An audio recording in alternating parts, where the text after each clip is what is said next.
তারপর আর হচ্ছে দাদা তো বলে তোমাকে চেনেই না। सारी मधुशाला पी आया एक पल में सदिया जी आया मैं जी आया मैं पी आया मैं प्रेम प्याला पी आया मैं पी आया ओए रमता जोगी जोगी जोगी जोगी। वेलकम टू टक झाल मिष्टी विद इप्सिता। আমি ইপসিতা এখানে নো গালাগালি নো কিস্তি অনলি বসি। তো আজকে ভিডিওর শুরুতে ইন্ট্রোডাকশনে যে গানটা গাইলাম এই গানটা এখন একজনের মনে মনে চলছে। হ্যাঁ, সারি মধুশালা পিয়ায়া এক পল মে সদিয়া জিয়ায়া मैं जियाया যা প্রেম পিয়ালা পিয়ায়া। তো এই কথাগুলো কেন বলছি অবশ্যই বলবো। তো অ্যাকচুয়ালি যোগী সন্দীপ হচ্ছে রমতা যোগী কেন বললাম, কারণ যোগা শিখছে সেই জন্যই যোগী। তো অ্যাকচুয়ালি ওকে যোগী কথাটা বলার জন্যই আর কি এই গানটা গাওয়া। তো যাই হোক, যোগী যে আর কি যোগ করে যোগা করে, তো আরও একজন একরকমের যোগী হয় যারা কিনা যোগ তপস্যা করে। তো দু রকমেরই বলতে পারেন। কঠোর তপস্যা করছিল, কঠোর তপস্যা করছিল, সেখান থেকে একজনই তপস্যা ভঙ্গ করে দিয়েছে বলে দাবি করছে। তো যাই হোক, সে যাই দাবি করুক, এখন ভিডিওটা কি নিয়ে হচ্ছে, একটা ভিডিও আমাদের সামনে এসছে, সেটা নিয়েই কিছু কথা বলবো। কিন্তু তার আগে সেই ভিডিওর নেপথ্যে কিছু কাহিনী যেটা আমার চ্যানেলে হয়েছে সেটা একটু আগে আপনাদের সাথে ক্লিয়ার করে নিই, আমার মনে হয় করাটা খুব প্রয়োজন। তো গতকাল যে ভিডিওটা আমি করেছিলাম যেখানে দালালের সম্পর্কে কিছু কথা বলেছিলাম, যে ও আমাদের সোমনাথের মেয়ের সম্পর্কে কোনোদিনও কিছু বলেছে কি বলেনি তার একটা প্রমাণ। হ্যাঁ, তো এই যে ভিডিওটা করেছিলাম, তো ওই ভিডিওটার প্রত্যুত্তরেও কিছু আমাকে বলেছে, সেটা আমি আমার অবশ্যই TGM এ করবো। ওটা তো আমি মন্দিরাকে নিয়ে ভিডিও করার মানে আর কি মন্দিরার কথাটা ক্লিয়ার করব বলে আমি এই চ্যানেলে বিষয়টা তুলেছিলাম, না হলে ওকে নিয়ে ভিডিও আমি TGM এক্সক্লুসিভেই করি, তো ওখানেই করব। তো যাই হোক, সেখানে সেই প্রসঙ্গটা যাক। ওই ভিডিওটার মধ্যে একটা কমেন্ট এসছে, তো সেই কমেন্টটায় লেখা ছিল যেরকম প্রথম যারা করে দেখবেন তারা লেখে ফার্স্ট সেকেন্ড, তারপর কেউ প্রথমেই হার্ট দেয়। তো এরকম অনেকগুলোর মধ্যে একটা এমন কমেন্ট এসেছিল, লেখা ছিল থার্ড। ঠিক আছে, তো আমি প্রথম যারা করেছে তাদেরকে দিয়ে না দেখে অতটা দেখি না, মানে আইডিগুলো অতটাও আমি খেয়াল না করেই আমি কি করেছি, লাভ রিয়াক্ট করে দিয়েছি। ঠিক আছে, তো আপনারা সবাই জানেন আমার ব্লগটা যদি আজকের যে ডেলি ব্লগটা পাবলিশ হচ্ছে সেটা যদি আপনারা দেখেন তাহলে বুঝবেন যে লাঞ্চ অবধি আমার বাড়িতে সবাই ছিল। তারপর লাঞ্চের পরে ডিনারের সন্ধ্যের পর আর কি, তখন আমরা আমার ননদের বাড়িতে ছিলাম। তো ওখানে ননদের বাড়িতে সিম্বা আছে, তার বাচ্চারা সব রয়েছে, ওরা খেলাধুলা করছে। তার মাঝখানে আমি কি করেছি, এই কমেন্টগুলো এসেছে। আমি জাস্ট এই বাড়িতে লাঞ্চের পর একটু রেস্টে একটা ভিডিও বানিয়ে ওটা পাবলিশ হয়েছে, আমি চলে গেছি। তার অনেক পরে দেখতে পেয়েছি যে কে কমেন্ট করেছে, তো আমি সেখানে লাভ রিয়াক্ট অতটা না পরেই দিয়ে দিয়েছি। তো তখন আমাকে মেসেঞ্জারে মেসেজ করেছে কে, বর্ণালী। তো বর্ণালী বলছে যে সোনা কমেন্ট করলো, আপনি লাভ রিয়াক্ট দিলেন। তো আমি বললাম তাই নাকি, তো আমাকে একটা স্ক্রিনশট পাঠিয়ে দিল। আমি বললাম ও আচ্ছা তাই তো। তো সঙ্গে সঙ্গে আমি আবার গেলাম, গিয়ে সেখানে ওকে কমেন্ট করলাম যে কেমন আছো, কেমন আছো। তো যাই হোক, সেখানে ও আমাকে কোনো উত্তর দেয়নি। তো তারপরে আমি যখন ওই রিপ্লাইটা করলাম তখন দেখলাম আরও অনেকে ওখানে ওকে উত্তর দিয়েছে, এটা ফেক আইডি এরকম করে ওকে রিপ্লাই দিয়েছে। তো ভালো কথা। তারপর দেখছি ওর ওই কমেন্টটা নেই। তো আমার কাছে জলের মতো পরিষ্কার হয়ে গেল। পরবর্তীকালে যখন একটা ভিডিও আসলো, তার লিঙ্কটা আমার কাছে আসলো, তখন আমি দেখলাম সেটা ক্লিক করে এই আইডিটা থেকেই ও আমাকে কালকে কমেন্টটা করেছিল। কমেন্ট করেছে বেশ কিছু মানুষের চোখে ওর আইডিটা যেই পড়েছে, ওকে যখন সবাই ছেঁকে ধরেছে, তখন কি করেছে, আমার চ্যানেল থেকে কমেন্টটাও উড়িয়ে দিয়েছে। দিয়ে নিশ্চয়ই এমন জায়গায় ও কমেন্টটা করেছে যেখানে কিনা ওকে কেউ ছেঁকে ধরতে পারবে না, বা ওকে যদি কেউ কড়া ভাষায় প্রশ্ন করে বা ওকে যদি টোনটিটকিরিও করে, সেগুলো সেই চ্যানেলের যে ওনার আছে সে ডিলিট করে দেবে যাতে ওর ডিস্টার্ব না হয়। বুঝতে পারলেন খেলাটা? তো এখানেই হচ্ছে সবচেয়ে বড় খেলা। তো এইবার কি জানো বলে, এবার চলে আসি হচ্ছে গিয়ে আমাকে। তারপর দেখলাম অনেকেই বলছে যে কমেন্ট করেছে, ওর চ্যানেলটা কোথায়। এবার আমি ভালো করে খুঁজে দেখলাম, রিফ্রেশ করে দেখছি যে সেই চ্যানেলটা, সেই আইডিটা যে থার্ড নম্বর ছিল সে কিন্তু নেই। তো পরিষ্কার বুদ্ধি যখন সবার কাছে পৌঁছে গেছে ওর সেই ভিডিওটা, তার মানে ওর উদ্দেশ্যই ছিল জাস্ট কয়েকজন মানুষের কাছে পৌঁছে দেওয়া। এবার ওদের যে যদি চ্যানেল থেকে এটা আগে আত্মপ্রকাশ হয়, তাহলে সেই যে ব্যাপারটা যে আমরা তো কেউ দেখলাম না, তোরা কি করে দেখে ফেললি, যে গলতিটা, যে ভুলটা ওরা আগের বার করেছিল, যেটা কিনা এই সোনুর প্রথম যে আত্মপ্রকাশ, সেটা সবার সামনে এনে যে ভুলটা ওরা করেছে, যে তোরাই দেখিয়েছিস, মানে তোরা যেহেতু এটা করেছিস, প্ল্যান করেছিস, তাই তোদের চোখেই পড়ে, আমাদের চোখে পড়ে না। সেই জন্য সবার আগে আমার চ্যানেলে কিছুক্ষণের জন্য কমেন্টটা রেখে মোটামুটি আমাদের সবাই কয়েকজন ওকে উত্তর দিয়েছে দেখে যে হ্যাঁ তার মানে এরাও দেখবে, তারপরেও ওখান থেকে সরিয়ে জায়গা মতো যাদের চ্যানেল থেকে জিনিসটা আত্মপ্রকাশ করলে সুবিধা হয় সেখানে চলে গেছে। বুঝতে পারছেন গেমটা কি ধরনের? তো এই যে গেমটা, এটা বিশাল বড় অনেক দিন পুরনো গেম, ঠিক আছে? তো আপনাদের ভালো করে মনে আছে নিশ্চয়ই যে সময়টায় আমি সন্দীপকে একটু অ্যালার্ট করেছিলাম, ঠিক আছে, যে তুমি কি করছো, তুমি চিন্তা করে দেখো, তুমি কিছু ভুল করছো না তো। তো আপনাদের কি মনে হয় যে ওটা কি আমি এমনি এমনি করেছিলাম নাকি, মানে উইদাউট আমার কি স্বপ্ন এসেছিল যে সন্দীপ কোনো রকম কোনো ভুল কাজে বা কোনোভাবে কিছু ভুল হতে পারে? মনে আছে সেই যে একটা জায়গায় খেতে বসেছিল, সেখানে একটা পার্স দেখা গেছিল, সেটা দেখে সবাই প্রশ্ন করেছিল যে পার্সটা কার সাথে দেখা করতে গেছিলে। তো এখন আমরা ভালো করেই বুঝতে পারি সেই পার্সটা দেখবেন কোন দিন আবারও কোনো একটা জায়গার মাধ্যমে সামনে চলে আসবে। তো সেই সময় চিন্তা করে দেখুন, সন্দীপের লাইফে এমন একজন কেউ ছিল যে কিনা সন্দীপকে খুব ভালোবাসে, তো তার চোখেও এই বিষয়গুলো পড়েছিল। তো সেই আমাকে বলেছিল যে হয়তো কোনো রকম কোনো ভুল ভাবে কোথাও জড়িয়ে যেতে পারে। তো এই কথাটা আজকে আমি আপনাদের সামনে খোলাসা করলাম। তার নাম আমি বলছি না, আপনারা যদি মানে আন্দাজ করতে পারেন, যদি নাম লেখেনও আমি তাতে কোনো রিয়্যাক্ট করব না। এটা সম্পূর্ণ কারণ আমাদের ব্যাপার, আমাদের মধ্যেকার ব্যাপার, নাম ধাম আমি কিছুই বলবো না। আপনারা চিন্তা করে বুঝে নিন কি জন্য কার কথা আমি হয়তো বলতে পারি। তো সেই সময় ওই পার্সটা দেখে তখন আর কিছু কথা শুনে তখনই আর কি মনে হয়েছিল যে যেটা হচ্ছে ঠিক হচ্ছে। তো দেখুন, আমি কিন্তু বরাবরই বলেছি যে ও কারোর সাথে কথা বলতে পারে, গল্প করতে পারে, এগুলোতে আমার কোনো আপত্তি নেই। আমি শুধু এটাই বলেছিলাম যে যা করবে বুঝে করবে। সেটাকে অবশ্য সন্দীপ ভালো চোখে নেয়নি, সেটা আপনারা সবাই জানেন। সেটা সম্পূর্ণ তখন ওর যেটা মনে হচ্ছিল, ওর যেটা মন বলছিল সেটাইও বলেছে, তাতে কোনো আপত্তি নেই। তো আজকে এই কথাগুলো কেন বলছি, কারণ অনেকেই আছেন যারা কিনা আমাকে পার্সোনালি মেসেজ করে বলছেন যে সন্দীপের সাথে একে হয়তো এমন একজন কেউ আলাপ করিয়ে দিয়েছিল যাকে সন্দীপ না বলতে পারেনি।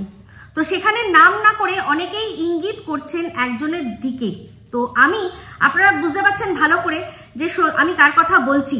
এই সোনুর যে ভিডিওটা একসময় বেরিয়েছিল, যেখানে দেখা যাচ্ছিল যে মিম কাউকে কল করছে আর করে বলছে তুমি ম্যাডামকে কল করো। তো ওই একটা ওয়ার্ড, ওই একটার জন্য অনেকের সন্দেহের তীর এখন কিন্তু সরাসরি ম্যাডামের দিকে যাচ্ছে, যে তাহলে কি তিনি আলাপ করে দিয়েছেন। তো তাদের জন্যই আজকে আমি এই কথাটা বলতে বাধ্য হলাম যে যবে থেকে এর সাথে আলাপ হয়েছে ততদিনে ম্যাডামকে সন্দীপ চিনতই না। তো সেক্ষেত্রে ম্যাডামের আলাপ করিয়ে দেওয়ার কোনো প্রশ্নই নেই, কোনো প্রশ্নই নেই। ম্যাডাম পাঠিয়ে দিয়েছে এটা সম্পূর্ণ মিথ্যে কথা, এটা হতেই পারে না। কারণ অনেক দিন আগের থেকেই ওর সাথে সম্পর্ক। চিন্তা করে দেখুন, আসানসোল বালি জানতো যে ওর অলরেডি আরেকজনের সাথেও কথা চলছে, তাহলে আপনাদের মাথায় কি করে ম্যাডামের নামটা আসতে পারে? আমি শুধুমাত্র যে মানুষটি মানে কোনো রকম এইসবের মধ্যে নেই তার ওপর মানে সন্দেহ তীর যাচ্ছে বলেই এই কথাগুলো বলতে বাধ্য হলাম। এটা সম্পূর্ণ আমার ধারণা, এটা মানে আমি যা আগের থেকে জানি। আমি বলেছি না, আমি অনেক কিছু জানলেও কি বলুন তো, ভিডিওর মধ্যে যতক্ষণ না যেটা কিছু দেখা যায় ততক্ষণ আমি কিছু বলি না, কারণ ভিডিও টু ভিডিও করব, এটাই আমার কথা। তাও আমি কখনো কোনো কিছুর ইঙ্গিত পেলে আকারে ইঙ্গিতে না বলে বোঝানোর চেষ্টা করি। সেটা তখন সে সময় বোঝানোর চেষ্টা করেছিলাম যে কিছুই না, কথা বলো, গল্প করো, সবই করো, কিন্তু যা করবে একটু বুঝে শুনে করবে, আর একটু আস্তে ব্রেক লাগাও, আস্তে আস্তে। কারণ সদ্য তুমি একটা সম্পর্ক থেকে বেরিয়ে এসছো, আর তুমিও যদি ভুল করো তাহলে যাকে আমরা আঙুল তুলছি, যাকে আমরা মানে যার এই ভুলটার জন্য আমরা বারবার করে তাকে বোঝাচ্ছি, তাহলে তোমার আর তার মধ্যে কোনো তফাৎ থাকবে না। এইটুকুই শুধু বলেছিলাম, আর কিচ্ছু না। তো যাই হোক, এই যে মিম দাবি করেছে, তারও আমার সাথে কথা বলতে ভালো লাগে, তাই জন্যই বলে। তো তার বাড়িতে যখন দেখলাম যে ও রিলস করেছে, ভিডিও করেছে, যদিও ভিডিওটা যে লুকিয়ে লুকিয়ে করেছে, পরিষ্কার বোঝা যাচ্ছে যে এই ভিডিওটা কিন্তু সন্দীপের জ্ঞানও তো হয়নি। যেখানে দেখা যাচ্ছে মুখটা ঢেকে দিচ্ছে, কিন্তু আমাদের বুঝতে একটু অসুবিধা হচ্ছে না যে ওটা সন্দীপ। আর এটাও বোঝা যাচ্ছে যে সন্দীপ কিন্তু জানে না যে ওর এখানে ভিডিও করা হচ্ছে, ঠিক আছে? তো যদি সত্যি জানতো তাহলে সন্দীপ কিন্তু খালি গায়ে থাকতো না। সন্দীপ যেরকম ঘরের মধ্যে থাকে সেরকম থেকেছে, কিন্তু যখনই ও ক্যামেরা ফেস করে তখন কিন্তু ও গায়ে কিছু না কিছু একটা দিয়ে থাকে। এমনকি ওই যখন ওর স্নানের দৃশ্য, সেই স্নানের দৃশ্যও কিন্তু ও কেটে দিয়েছে, শেয়ার করেনি, খালি গায়ে ও নিজেকে দেখায়নি। তাহলে চিন্তা করে দেখুন, ওর যদি মানে কনসার্ন নিয়ে এই ভিডিওটা করা হতো, তাহলে ও বলতো যে দাঁড়াও আমি একটা জামা পরি, তারপর তুমি আমার ভিডিওটা নাও। কিন্তু এই ভিডিওটা নেওয়াই হয়েছে এই জন্য যাতে পরবর্তীকালে কাজে লাগানো যায়। তো একটা পয়েন্ট আপনারা সবাই ধরতে পেরেছেন, আমি নতুন করে বলছি না, কিন্তু জাস্ট মনে করিয়ে দিচ্ছি যে বলেছিল মিম যে সে তার যে ফোনটা, যেটা কিনা ওই সোনু দিয়েছিল, সেটা ফিরিয়ে দিয়েছে। ঠিক আছে, তো ফিরিয়ে দিয়েছে নিশ্চয়ই সব ডেটা ক্লিয়ার করে তবেই দিয়েছে। তো এই যে বলছে যে ডেটা উদ্ধার করা কোনো ব্যাপার না, কিন্তু ডেটা উদ্ধার করতে অনেক কিছু লাগে, ইমেল আইডি লাগে, পাসওয়ার্ড লাগে, না হলে কিন্তু চট করে ওরকম ভাবে কখনোই ডেটা উদ্ধার করা যায় না। তো গতকালের যে আইডিটা থেকে সোনু যে ভিডিওটা ছেড়েছে, সেই ভিডিওটা কিন্তু যে আইডিটা সদ্য খোলা হয়েছে, বোঝা যাচ্ছে যে শুধুমাত্র ওই ভিডিওটা পাবলিশ করার জন্যই ও এই কাজটা করেছে। ও কিন্তু এর আগেও একটা চ্যানেল খুলেছিল, সেটা দিয়ে কেন তাহলে ও দিল না? এক একটা আইডি ক্রিয়েট করছে, এক একটা কাজ, যে কাজগুলো টাস্ক হিসাবে দেওয়া হচ্ছে, সেই টাস্কটা করে ও জাস্ট বন্ধ করে দিচ্ছে। তো যাই হোক, আরেকটা যে ভিডিও করেছে যেখানে গড়াগড়ি খাচ্ছে বিছানার মধ্যে, পুরো বোঝা যাচ্ছে যে সেটা হয়তো ও দরজা বন্ধ করে চিটকিনি দিয়ে ও জামা কাপড় ছাড়ার নাম করে ওই দরজা বন্ধ করে ওই ভিডিওটা ও করেছে। একটা গান হচ্ছে জিমিসা নাইটি পরে ওর বাড়িতে একা, কারণ দেখলাম যখন বোঝা যাচ্ছিল নাইটি পড়েছিল ওই ঘরটায় ও যে ভিডিও করছে, সেটা হয়তো তখন জানতো না, তো নিজে হানি ট্র্যাপে ফেসে গেছে। তো যাই হোক, এখানে বলবেন এবার আমার বক্তব্য কি। তো একটা কথা বলি যে এটা যে হানি ট্র্যাপ ওয়ার্ডটা কিছুদিন আগে আমি আমার একটা ভিডিওতে ইউজ করেছিলাম, সেটা অবশ্যই ওকে দেখানো হয়েছিল, এই সোনুকে দেখানো হয়েছে, আর বলা হয়েছে যে তুই তোর ভিডিওর মধ্যে এই কথাটা বলবি যে তুমি তো হানি ট্র্যাপ হয়ে গেছো। তো হানি ট্র্যাপ হয়ে গেছো মানেই হচ্ছে কি, যে সন্দীপকে ট্র্যাপে ফেলা হয়েছে। এখানে তো দুধ কা দুধ পানি কা পানি হয়ে গেল, হলো না? অবশ্যই।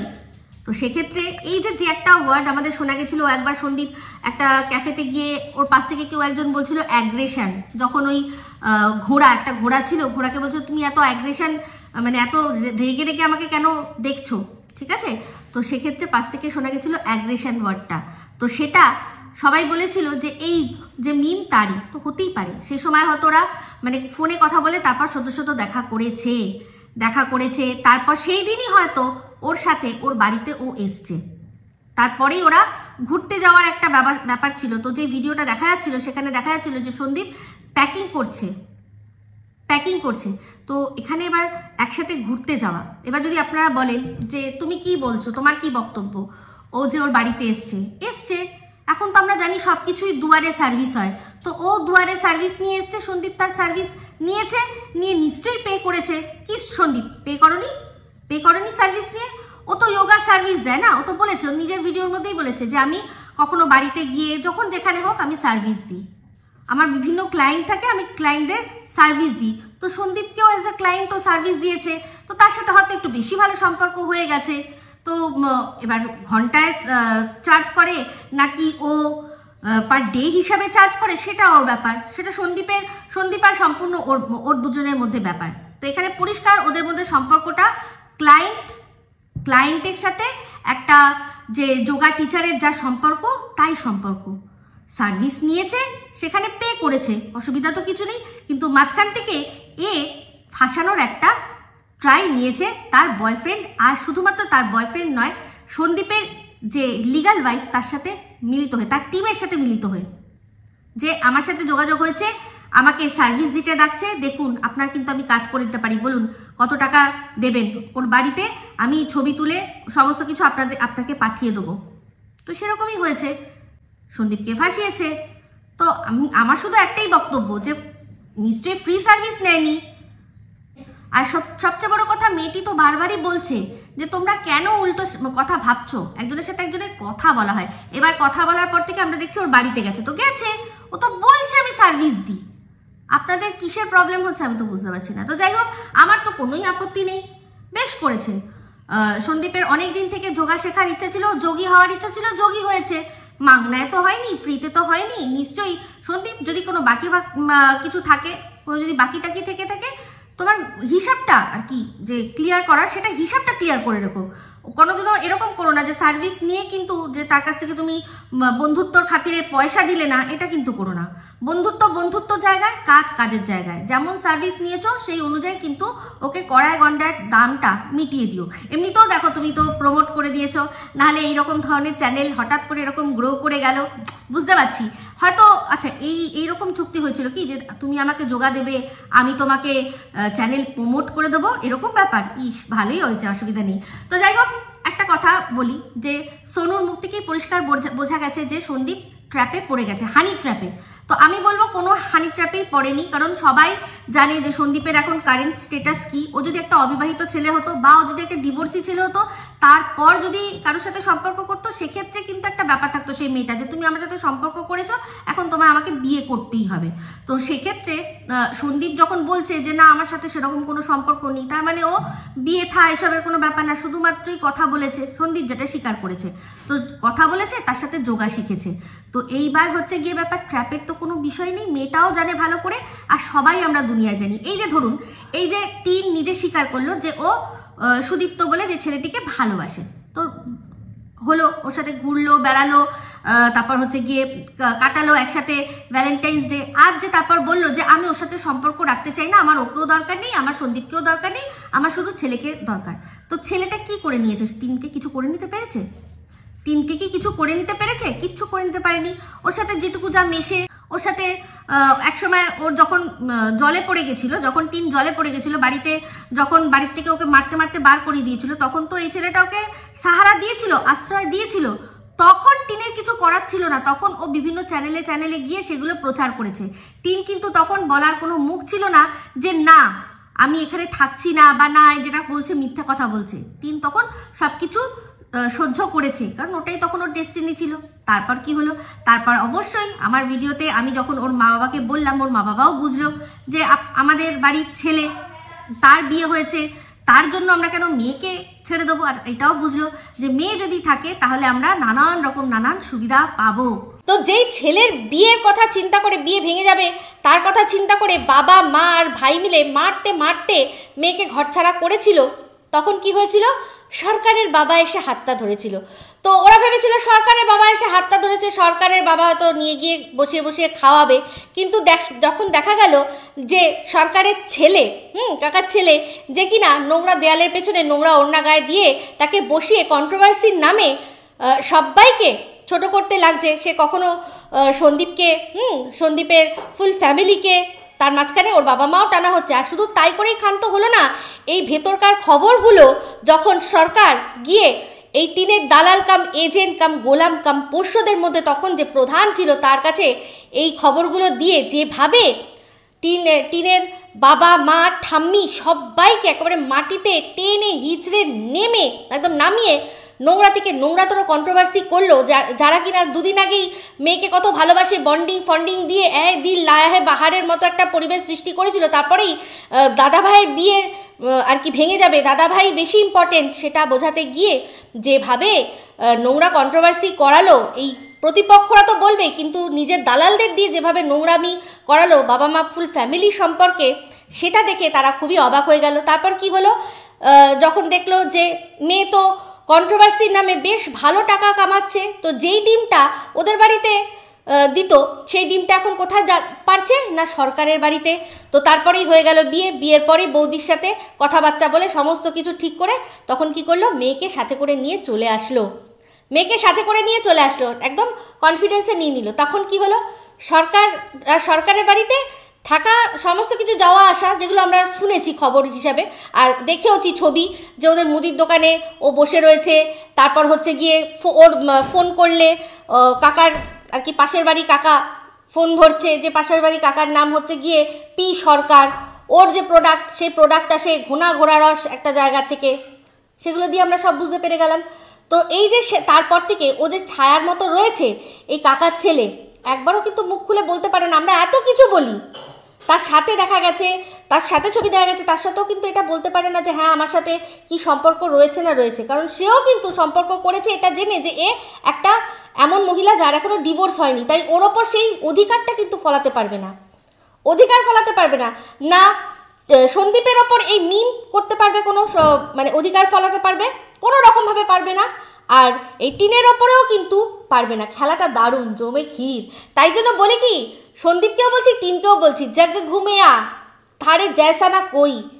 তোমরা নিজেরাই নিজেদের মধ্যে এই কেস খামারি মিটিয়ে নিজেরা নিজেদের মতো থাকো না, কোনো অসুবিধা নেই। মাঝে মাঝে এ ওর বাড়ি যাবে, ও তার বাড়ি যাবে, এটা জাস্ট আ সাজেশান। তো জানি না অনেকে হয়তো আমার ওপর রাগ করবেন, রাগ করলে আমার কিচ্ছু করার নেই, কিন্তু যেটা আমার মন বলছে সেটাই বলছি। যে শুধু শুধু এই টিন তো দেখুন কালকে কেসের ডেট ছিল, সন্দীপ কষ্ট করে করে তার মানে সে মাথা ঘুরে যাচ্ছে, এই সব হয়ে যাচ্ছে, তার সত্ত্বেও সে যাচ্ছে, কিন্তু টিনকে আমরা দেখছি কি সে ঘুরে ঘুরে বেড়াচ্ছে। কিন্তু সেই ঘোরার পেছনে অন্য কাহিনী আছে, ওর টাকাটা তো খরচা হচ্ছে, সেটাও তো আবার রাত জেগে জেগে চোখ পুড়িয়ে পুড়িয়ে চোখ খরচা করে টাকাগুলো কামিয়েছে। তাহলে কি হচ্ছে শেষে, সন্দীপ দুটো পয়সা বাঁচানোর জন্য দৌড়াচ্ছে, সেখানে ওর শরীরে ক্ষয় হচ্ছে, আর এই শরীর ক্ষয় করে যে টাকাগুলো ইনকাম করছে সেগুলো চলে যাচ্ছে উকিলের পেছনে। মাঝখান থেকে কে ডিপ্রাইভ হচ্ছে? কেউ না, শুধুমাত্র সোনা বাবা। এই সব টাকাগুলো কিন্তু সোনা বাবার। তো সেই জন্য বলি কি, মাঝখান থেকে সবাইকে সরিয়ে দাও, শুধু কন্ট্রোভার্সি ক্রিয়েটারদের সরাতে পারবে না, কন্ট্রোভার্সি ক্রিয়েটারদের সরাতে পারবে না। আমি বলছি এই কেস খামারি এগুলোকে সরিয়ে দাও, দিয়ে নিজেরা নিজেদের মতো করে থাকো না। এটাও সত্যি কথা যে টিন এখন যে মানে মুক্তির স্বাদ পেয়েছে, ও কোনোদিনই বাতকুল্লার বাড়িতে গিয়ে সংসার করতে পারবে না। তো অসুবিধা নেই, ও একটা কামাও মহিলা, ও নিজে নিজের ফ্ল্যাটে থাকবে, ও নিজে নিজের ফ্ল্যাটে থাকবে। আর তুমিও জানো ভালো করে যে তোমার বাবা মায়ের দায়িত্ব তোমার প্রচুর রয়েছে। তো সেক্ষেত্রে এবার যদি তোমার মনে হয় যে না, এই যে যোগা টিচার, যে যোগা করাতে করাতে তোমার মনে হয়েছে যে হ্যাঁ যোগাই করে সারাটা জীবন কাটাবো, তাহলে তো তোমাকে সেইভাবে পথে নামতেই হবে। তো যাই হোক, একটা কথা আজকে আবার না বললেই নয়, আমি এটা কিন্তু অন্যরকমভাবে কেউ নেবেন না, যেহেতু ওরা সব দাবি করছে যে এর সাথে নাকি সন্দীপের প্রেম। আমি বলছি যদি সত্যি প্রেম হয় তাহলে তো বলবো ভাই প্রেমে পেতনিও সুন্দর। এই যে কথাটা ছোটোবেলা থেকে শুনে এসছি, এটা একদম খাপে খাপ পঞ্চুর বাপের মতো গিয়ে বসে পড়বে যে প্রেমে পেতনিও সুন্দর। ফিল্টার ছাড়া, ফিল্টারওয়ালা ছবি দেখে মানুষকে পছন্দ করে আলাদা বিষয়, তারপর সামনে আসলে দেখুন আমি কিন্তু রূপ নিয়ে ওরকম গুণটাকে বেশি করে দেখি, কিন্তু তাহলে কী হবে, আমি যখন কারোর সাথে আলাপ করবো ফিল্টার ছাড়াই আর কি ছবি দেবো। আমাকে তুমি দেখো আমি এরকমই, তুমি আমার সাথে বন্ধুত্ব করো সেটা ঠিক আছে, কিন্তু ফিল্টারে দিয়ে আমি ও রাধে ও রাধে করে ওই যেরকম সাজ, আর তারপর যখন সামনে যেটা সোনু ফার্স্ট দেখিয়েছিল ছবিগুলো, মা গো সেটা তো মানে কি বলবো, আর মেন্টস জিন্দেগি আর আম জিন্দেগি যেটা আমরা সামনে দেখেছি। তো যাই হোক, আমি একটাই কথা, আমার এই পুরো বিষয়টার মধ্যে একটা দুটো পয়েন্ট উঠে আসলো। এক হচ্ছে যারা মনে করছেন যে ম্যাডাম আলাপ করিয়েছে, আমি বলবো না, অনেক দিন আগের থেকেই আলাপ, তখন ম্যাডাম এসবের মধ্যেই ছিলেন না। উনি তখন ওই প্রীতমদের কেসটা হয়তো সদ্য এসেছে, তার আগের থেকে আলাপ, নাহলে এই আসানসোলবালির পক্ষে কখনো জানা সম্ভব ছিল না যে ওর লাইফে অলরেডি একটা কেউ রয়েছে। তো আজকে আবারও বলি, সোনু প্রচণ্ড চালাকি করে কমেন্টটা আমার এখানে করে কমেন্টটা ডিলিট করে দিল, ঠিক আছে? কারণ জিনিসটা তো অন্যজনের কাছ থেকে আসবে, অন্য একজনের চ্যানেল থেকে আসবে। তো আপনারা সোনুর যে ভিডিওটা, সেই ভিডিওটা গিয়ে দেখবেন 5 মিনিট যখন হবে, তারপর থেকে আপনারা 8-10 মিনিট অবধি দেখবেন যে সোনু এরকম কারোর দিকে তাকিয়ে রয়েছে, যখন বলেছে যে শাড়ি পরে যাচ্ছ আসছো আর নাইটি পরে রাত কাটিয়ে দিলে, এই কথাটা বলার পরেই ওকে পাশ থেকে ফিস করে একজন একটা কথা মনে করিয়ে দিয়েছে। সেই কথাটা কি? সেই কথাটা হচ্ছে, দাদা তো তোমাকে অস্বীকার করছে, দাদা তো তোমাকে চিনতেই পারছে না। আর এই যে সোনু, ও কিন্তু কলকাতার ছেলে নয়, কিন্তু আপনারা লক্ষ্য করে দেখবেন ওর ওই ভিডিওটা, ওটা পাবলিশ হয়েছে কিন্তু কলকাতা থেকে। তো এটা অবশ্যই ও এক জায়গা থেকে এসছে, যেখান থেকে এসছে তার আশেপাশে বিশাল বড় একটা মাঠ, কোনো একটা ফাঁকা মাঠ থেকে ওই ভিডিওটা পাবলিশ করেছে, ঠিক আছে? একটু রাতের দিকে, বুঝতেই পাচ্ছেন। তো এখানে আমাদের এই যে জায়গাটা, মানে আমাদের যাদবপুরের এরিয়ায় ওরকম ফাঁকা মাঠ, সুন্দর ইউনিভার্সিটির ভেতরে অনেকগুলো রয়েছে, যেখানে কিনা মানুষ মোটামুটি যেতে পারে, কিছু না, একটু গিয়ে দাঁড়াতে, একটা কথা বলতে ওরকম কেউ আটকায় না। তো অবশ্যই আমার যেটা মনে হচ্ছে এটা ওই রকমই কোনো একটা জায়গা, যেখানে গাড়ি ঘোড়ার আশেপাশে কিন্তু নয়। আমি একবার ভাবছিলাম, এই যে যার চ্যানেল থেকে এটা নিয়ে লাইভ হয়েছে, সে কিন্তু ওই তালতলার মাঠ, মানে যেটা সাউথ সিটির কাছে, তার আশেপাশে দিয়ে তার যাতায়াত আছে, আমি জানি। তো আমার মনে হচ্ছিল ওই মাঠটা হবে, কিন্তু তারপর চিন্তা করে দেখলাম না, তাহলে তো প্রচুর গাড়ি ঘোড়া প্যাপু প্যাপু আওয়াজ হতো, যত রাতই হোক না কেন একটু না একটু হর্ন বাজতো। তো আমার যেটা মনে হচ্ছে এটা ওই আমাদের যাদবপুর ইউনিভার্সিটির ভেতরে এরকম বড় বড় বিশাল বিশাল মাঠ আছে, যেখানে নিয়ে সুন্দর করে গুছিয়ে ওকে এই ভিডিওটা করানো হয়েছে। আর এই যে ও কিছুই জানে না, অথচ খুব সুন্দর করে রুকো যারা সাবার করো লাস্টে যেটা করলো, ওই মিমটা যেটা ঢোকালো, ও তো কিচ্ছু জানে না। কে করে দিল, কে ওই এডিটটা কে করে দিল? সব চু নাকি আমরা? তো পাশ থেকে গলা শোনা গেছে একজনের, ফিস করে বলছে, ওর চোখটা দেখুন তাহলে বুঝতে পারবেন যে ওদিকে কারোর কথা শুনলো। তারপরেই বলল যে তোমাকে তো দাদা চিনতেই পারছে না, তোমাকে তো দাদা চিনতেই পারছে না। তো যাই হোক, ও নিজেই বলে দিয়েছে যে সন্দীপ হানি ট্র্যাপে পড়েছে। তো আর ওরা কিন্তু ট্র্যাপ থেকে, এটা যে ট্র্যাপ সেটা বলেই বুঝিয়ে দিল যে ট্র্যাপে ফেলা মানুষকে, সেটা আমরা জানি যে সেটা কিন্তু অন্যায়। তো যদি ফাঁসার হয় ফাঁসবে এরা সবাই। সোনুকে ধরলেই কিন্তু সব বেরিয়ে যাবে যে কে কে রয়েছে এর মাঝখানে, ঠিক আছে? তো পরিষ্কার করে দিলাম যে সঙ্গীতা ম্যাডাম কিন্তু একে আলাপ করিয়ে দেয়নি সন্দীপের সাথে। হয়তো সন্দীপ সঙ্গীতা ম্যাডামের সাথে এর আলাপ করাতে পারে যে আমার বান্ধবী দেখুন, হয়তো সেটা শুনে উনি হয়তো একে, এই যদি আমরা একটা শুনেছিলাম ম্যাডাম বলেছিলেন যে একজন পিয়ে আসবে, তো এই ম্যাডাম ওয়ার্ডটা ইচ্ছা করে চালাকি করে যোগ করা হয়েছে যাতে সঙ্গীতা ম্যাডামকে মেলাইন করা যায়। যাদের যাদের মাথায় সঙ্গীতা ম্যাডামের নামটা আসছে বলবো প্লিজ ইরেজ করে দিন, লজিক্যালি চিন্তা করে দেখুন। আমি অনেক আগে সন্দীপকে সাবধান করেছিলাম, আমাকে ওরই একজন কাছের মানুষকেও সাবধান করেছিল, যেটা বলার পর সন্দীপ আমার ওপর রাগ করেছিল। তারপরেই আসানসোলের কেসটা সামনে এসেছিল, আর আসানসোলের মেয়েটি দালালকে বলেছিল যে সন্দীপের অলরেডি আরেকজনের সাথেও কথাবার্তা চলছে, সেখানেও সম্পর্ক আস্তে আস্তে গভীর হচ্ছে। সব মিলিয়ে নিন ক্রোনোলজি, তাহলেই সব বুঝে যাবেন। তো এটা ফাঁসানো হয়েছে, কিচ্ছু হবে না, তাতে কিচ্ছু হবে না, কিচ্ছু হবে না, কোনো মানে কিচ্ছু করতে পারবে না। কারণ সন্দীপ সবাই জানে যে সন্দীপের স্টেটাস কী। তার সত্ত্বেও যখন কেউ এসছে যোগা করিয়েছে, তো যোগা করেছে, তার দামটা মিটিয়ে দিয়েছে। বড়জোর এটা হতে পারে ও বলতে পারে যে তুমি যোগা করলে, তোমাকে আমি যোগা শেখালাম, ওই তুমি আমাকে দামটা তো দিলে না, পয়সা তো দিলে না, এটা বলতে পারে, এর চেয়ে বেশি কিছু বলতে পারবে না, ঠিক আছে? আর রইল গিয়ে মাম্মামের কথা, অনেকে বলছেন যে তাহলে এই মাম্মাম হতেই পারে কি, ওর নাম হয়তো বলেছে মিম নাম বলেছে, আমাদের সোনা বাবা শুনেছে মাম্মাম, সে নাম ধরেই হয়তো বলতে গিয়ে বলেছে। আমার এটাতে কোনো যায় আসে না। সন্দীপ যেদিন আর কি বলবে যে হ্যাঁ, যেরকম টিন বলেছিল যে হ্যাঁ मैं ये वही है यही है হি ইজ দ্য ওয়ান, সেই দিন আমি বলবো যা বলার, ঠিক আছে? বাদ বাকি আমার যা বলার ছিল বলে দিলাম। এটা একটা মানে সুন্দর করে সোচা সমঝা জিনিস করা হচ্ছে। আর দেখুন, টিন গেল যেদিন কৃষ্ণনগরে, সেদিনকেই এগুলো সামনে আসলো, বুঝতে পারছেন সব কিছু। এটাই যদি সত্যি এই সন্দীপের সাথে এই মিমের সেরকম সম্পর্ক থাকতো, সত্যিই যদি সন্দীপ ওকে বলতো যে তুমি অপেক্ষা করো, আমার ডিভোর্স হলে আমি তোমার সাথে বিয়ে করবো, কখনো এই জিনিসগুলো সামনে আসতো না, কখনো আসতো না। এই সোনুর সাথে এরা দুজনে মিলি ভাগাট এরা করছে জাস্ট নিজেদের চ্যানেল গ্রো আর নিজেদের ফেস ভ্যালু করার জন্য। মাঝখানে সোনু যেটা হয়েছে, এই মিমকে বিশ্বাস করতে পারছে না, কারণ ও জানে যে ও একটা ডবল ক্রস করা মেয়ে। ভাবছে যদি ডবল ক্রস করে আমাকে লাথ মেরে ওকে ধরে নেয় তখন আমি কি করব। সেই জন্যই ওই যে পাগলা হয়ে গেছে না। তো ঠিকই বলেছে, আত পাগলাকে আত পাগলাই বলেছে, ঠিক বলেছে। তো বেশি স্মার্টনেস আমার সাথে নয়, হ্যাঁ, এখানে কমেন্ট করে এসে আবার নিজের কমেন্ট ডিলিট করে দেওয়া। এত যদি ক্ষমতা থাকতো, এত যদি সাহস থাকতো, তাহলে কমেন্ট ডিলিট করতো না। কিন্তু এটা ওকে ইনস্ট্রাকশান দেওয়া হচ্ছে, তুই ওখানে দিবি, যেই দেখবি 4-5 জন তো দেখে নিয়েছে, তোকে যেই উত্তর দেবে টাক করে ডিলিট করে পালিয়ে আসবি, দিয়ে আমার ওখানে কমেন্ট করবি। দেখুন স্ক্রিনশট, ওকে যোগাযোগ করতে বলছে কোন চ্যানেলের সাথে, বুঝতে পারছেন? সমস্ত সেই আমার ধারণা সেই পাশ থেকে শিখিয়ে দিচ্ছিল যে বল বল বল, ও তখন বলল। তো অত রাত্রে ওখানে অন্য কোনো মহিলা নয়, ওই লোকটি আর কি, যাকে ওয়াইটি থেকে নাম দেওয়া হয়েছে হাফ লেডিস, সেই আর কি তার অফিস ছুটির পরে, দোকান ছুটির পরে এই সব কাণ্ড সব ঘটিয়েছে। এটা আমার সম্পূর্ণ ধারণা, ঠিক আছে? তো যাই হোক, এই বলে ভিডিওটা এখানেই এন্ড করছি। যদি ভালো লাগে তাহলে অবশ্যই লাইক শেয়ার কমেন্ট করতে ভুলবেন না। যারা চ্যানেলটা সাবস্ক্রাইব করেননি তারা সাবস্ক্রাইব করে নেবেন। সবাই ভালো থাকবেন, সুস্থ থাকবেন। আবার আসছি খুব শীঘ্রই নতুন ভিডিও নিয়ে। Me Ipsita signing off. Love you all.